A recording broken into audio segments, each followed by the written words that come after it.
ప్రియులారా, 100 ఏళ్లకు ఒక శకం అని అంటాం.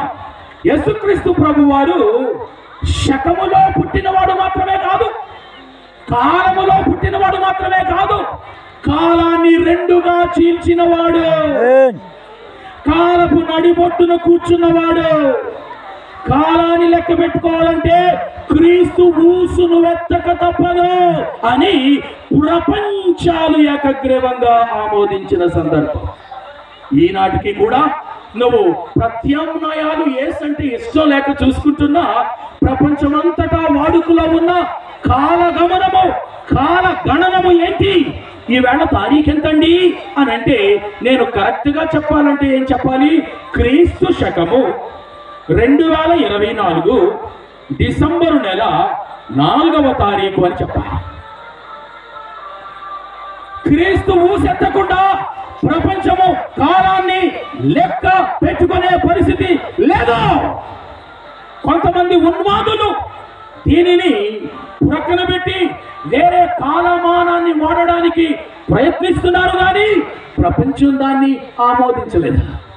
కాబట్టి ప్రియులారా, మామూలుడైతే కాలంలో పుడతాడు, నీలాగా నాలాగా. మామూలుడు కాడు కాబట్టి కాలాన్ని చీల్చాడు ఆయన, రెండుగా చీల్చాడు ఆయన, దైవం కాబట్టి. అందుకే క్రీస్తు ఈ నేల మీద ముందు పుట్టిన, ఇప్పుడు జీవిస్తున్నా, ఇక ముందు పుట్టబోయే ఎవరి తారీఖులన్నా ఎత్తాలనంటే క్రీస్తు ఎత్తాల్సిందే.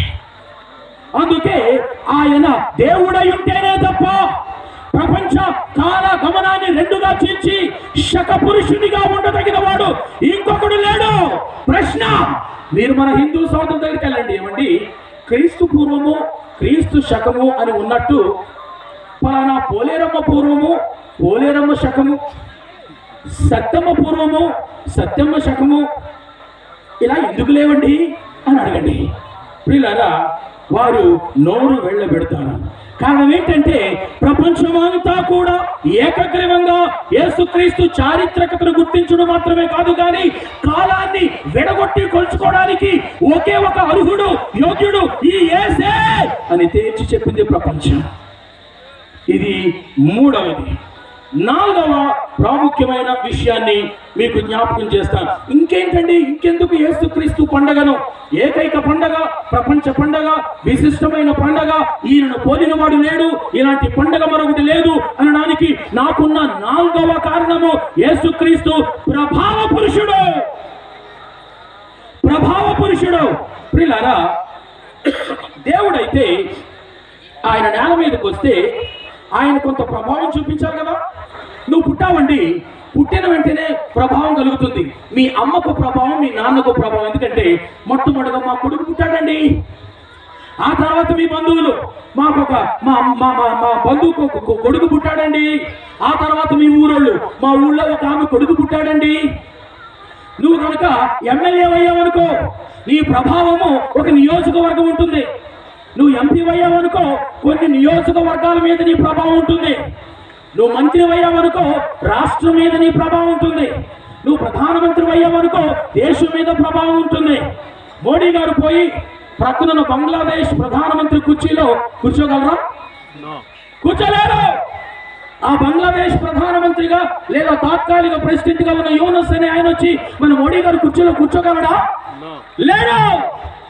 ఏ ప్రధానమంత్రి ఆ దేశానికే, వారి ప్రభావం అంతే. వార్డు సభ్యుని ప్రభావం వార్డు మీదే ఉంటుంది, పంచాయతీ ప్రెసిడెంట్ ప్రభావం పంచాయతీ మీదే ఉంటుంది. కానీ యేసుక్రీస్తు ప్రపంచ ప్రభావశీలి, ప్రపంచ ప్రభావశీలి. పిల్లరా, ఆయన ప్రభావం ప్రపంచమంతా ఉంది. ఆ మధ్యకాలంలో ఒక శాస్త్రీయ పరిశీలన జరిగింది ఈ రంగం మీద. వినండి జాగ్రత్తగా. ఒక ప్రశ్న, ఈ ఆన్లైన్ వ్యవస్థ వచ్చినప్పుడు ఒక ప్రశ్న ఆన్లైన్లో వేశారు. ఏమని? 1950వ సంవత్సరం కంటే ముందు జన్మించి చరిత్రలో ఉండి ప్రపంచం మీద ప్రభావం చూపించిన మహామహులలో ఓ 20 మందిని పైకి ఏరి చెప్పండి. అది ప్రశ్న. వింటున్నారా? హలో, వింటున్నారా? నన్ను ప్రపంచంలో 1950వ సంవత్సరం కంటే ముందు జన్మించి ప్రపంచ ప్రభావాన్ని చూపించిన వారిలో 20 మందిని మాత్రమే ఎన్నుకోండి. వారిలో అధిక ప్రభావం చూపించిన వాడు మొదటివాడు, అధిక అల్ప ప్రభావాన్ని చూపించిన వాడు 20వ వాడని పైనుంచి క్రిందకు వరుసగా పేర్చండి. ఇది ప్రశ్న. ఆన్లైన్లో ఉన్న మేధావులందరూ ఆ ప్రశ్నలు చూశారు. ఆస్తికులు, నాస్తికులు, హైందవులు, క్రిస్టియన్లు, యూదులు, ముస్లింలు, నాస్తికులు అందరూ అక్కడున్న వివరాల ప్రకారం వారు కొంతమందిని ఎన్నుకున్నారు. ఆ కొంతమందిలో 20 మందిని పైకి తేల్చారు. 20 మందిలో వారిని పైనుంచి క్రిందకు వరుసగా వారిని రాశారు. ఇది నిర్వహించింది వాళ్ళు ఎవరు అని అంటే వికీపీడియా వాళ్ళు. వికీపీడియా ఆన్లైన్ విజ్ఞాన పరంపరలో అమెరికాలోని మిట్ యూనివర్సిటీ వాళ్ళు ఏకీభవించి దీన్ని పెట్టారు. వికీపీడియా వాళ్ళు, అమెరికాలో మిట్స్ యూనివర్సిటీ వాళ్ళు ఇద్దరు కలిపి ఈ పరిశీలన వారు పెట్టారు. పిల్లరా, ప్రపంచంలో అనేక మంది స్పందించారు ఆన్లైన్లో. ఆ వివరాలు వికీపీడియా వాళ్ళు ఎలా అనౌన్స్ చేశారు, మీకు ఆన్లైన్లో కూడా దొరుకుతాయి. అవి వినండి జాగ్రత్తగా. సోవియట్ రష్యా నాయకుడు స్టాలిన్కి అడుగుని చెప్తున్నాను 20వ స్థానం కట్టబెట్టారు. సోవియట్ రష్యా నాయకుడు స్టాలిన్కి 20వ స్థానం. 2, ఇండియా నేపాల్ బోర్డర్లో ఒక చిన్న రాజవంశంలో పుట్టిన సిద్ధార్థ గౌతమ బుద్ధునికి 16వ స్థానం కట్టబెట్టారు. మధ్యలో కొన్ని వదిలేస్తున్నారు. 16వ స్థానం. చైనా కమ్యూనిస్ట్ నాయకుడు మావో జెడాంగ్కి 11వ స్థానం. భారత జాతిపిత మోహన్ దాస్ కరమ్చంద్ గాంధీకి 4వ స్థానం.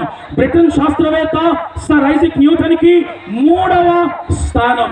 చైనా తత్వవేత్త కన్ఫ్యూషియస్ కి 2వ స్థానం. ప్రపంచాన్ని అందరికంటే అధికంగా ప్రభావితం చేసిన 20 మందిలో ప్రథమ స్థానాన్ని నజరేయుడైన యేసుకు కట్టబెట్టింది ప్రపంచం. నజరేయుడైన యేసుకు విజ్ఞులు, శాస్త్రజ్ఞులు, చరిత్ర ఎరిగిన వారు, ప్రభావం పొందిన వారు, అన్నిటికీ అతీతంగా వివరణలకు అనుకూలంగా మొట్టమొదటి స్థానంలో ప్రపంచాన్ని ప్రభావితం చేసిన వ్యక్తిగా యేసుక్రీస్తు పేరు రాశారు. ప్రేమల దేవుని బిడ్డలారా, ఎందుకు ఈ మాటలు చెప్తున్నాను అని అంటే, నువ్వు నమ్ముకున్న యేసుక్రీస్తు ప్రభావశీలి. ఆయన నన్ను ప్రభావం చేశాడు కాబట్టి ఇక్కడ నిలబడ్డాను. మీలో అనేక మందిని ప్రభావం చేశాడు కాబట్టి మీరు అక్కడ నిలబడ్డారు. ఇక్కడ ఆ దేవుడే ప్రభావితం చేశాడు కాబట్టి ఇక్కడ ఉన్నాడు. నేను ట్రైన్లో శబరి ఎక్స్ప్రెస్లో వస్తున్నప్పుడు నల్ల బట్టలు ధరించి ప్రయాణం చేస్తున్న వారు చాలా మంది కనిపించారు. నేనున్న సీటులోనే అతడు చదువుకున్నాడు. అతడు బహుశా సైబర్ ఈ ఆఫీసులో స్టేషన్లో పనిచేస్తున్న వాడిగా అర్థమయ్యాడు. నాకు అడిగాను, ఏమండి ఇప్పటికీ మకర జ్యోతి కనిపిస్తుందా అండి అని. లేదండి అన్నాడు. ఏమండి నాకు తెలియక అడుగుతాను, ఆ మకర జ్యోతి అనేది ఫేక్ అని కోర్టులు ఒప్పుకున్నాయి, దేవస్థానం ఒప్పుకుంది. ఆ అడవుల మధ్యలో జ్యోతి అని పైకెత్తి చూపించిన మనుషులు ముందుకొచ్చి ఒప్పుకున్నారు. ఫేక్ అని తేలిపోయింది. అవునండి, దాదాపు 100 ఏళ్ల నుంచి అది చేస్తూనే ఉన్నారు. మరి ఫేక్ అని తేలిన తర్వాత దేవస్థానం వాళ్ళ అనుమతి లేకుండానే ఆ అడవుల్లో ఎవడో ఒక జ్యోతిని పైకెత్తి చూపించి ఇదే మకర జ్యోతి, ఇదే దైవ జ్యోతి అని ఎన్ని కోట్ల మంది ప్రజలను ఇండియాలో మోసం చేశారు. ఎందుకంటే దేవుని పేరిట మీద ఒక వెలుగును చూపించి ఇది ఆకాశం నుంచి కలుగుతున్న వెలుగని మోసం చేసి, భక్తి చేసి ప్రజలను మోసం చేశారు. ఇంకా అక్కడికి ఎందుకు వెళ్తున్నారండి? మీకు ఆల్టర్నేటివ్లు లేవా అని నేను అడిగాను. ఆయన మాట లేదు. ప్రేమైన దేవుని బిడ్డలారా, యేసుక్రీస్తు ప్రభు ఫేక్ కాదు, ఆయన నిజం. ఆయన చరిత్రలో ఉన్నవాడు, ఆయన ప్రపంచాన్ని ప్రభావితం చేసిన వాడు, ఆయన ప్రవచన పురుషుడు, ఆయన శక పురుషుడు అన్న మాటను జ్ఞాపకం చేస్తున్నాను. ఇప్పుడు మీరు అడగండి, ఎప్పుడైనా బయటకు వెళ్ళి అమ్మా మీరు ఏ దేవతను దేవుణ్ణి పూజిస్తారు? ఫలానా అని అడిగారు అనుకోండి.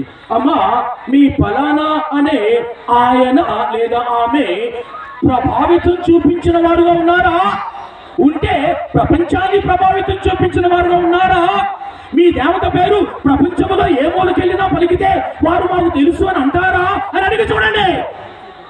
ఇండియాలోనే ఆంధ్రాలో కాకినాడ ప్రాంతంలో ఒక స్వామి ఇలా అన్నాడు ఆయన, మాకు మా దేవుళ్ళ సిమ్ము ఇక్కడే పనిచేస్తుంది, వేరే చోట పనిచేయదు అన్నాడు ఆయన. మాకు చాలామంది దేవుళ్ళు దేవతలు ఇండియాను పంచుకున్నాం, ఈ సిమ్ అంతా ఒక దేవత సిమ్ము, ఆమె సిమ్ ఇక్కడే పనిచేస్తుంది. ఈ సిమ్ము ఒక దేవుడి సిమ్ము, ఆ దేవుడి సిమ్ ఇక్కడే పనిచేస్తుంది. ఈ దేవుడి సిమ్ము ఎక్కడ పనిచేయదు, ఈ సిమ్ము ఇంకో చోట పనిచేయదని నేను అనలేదండి, వీడియోలు ఉన్నాయి. ఆయన అన్నాడు, పేరెందుకులండి. ప్రియులారా, ఆలోచించాను, యేసుక్రీస్తు సిమ్ము అనుకున్నాను నేను. యేసుక్రీస్తు సిమ్ము ప్రపంచవ్యాప్తంగా పనిచేస్తుంది, ప్రపంచవ్యాప్తంగా పనిచేసే సిమ్ ఆయనది, స్థానికంగా మాత్రమే పనిచేసే సిమ్ము వీళ్ళది. అందుకే యేసుక్రీస్తు ప్రపంచ ప్రభావశీలి. ఇక ఐదవది, యేసుక్రీస్తు సత్య పురుషుడు. సత్య పురుషుడు.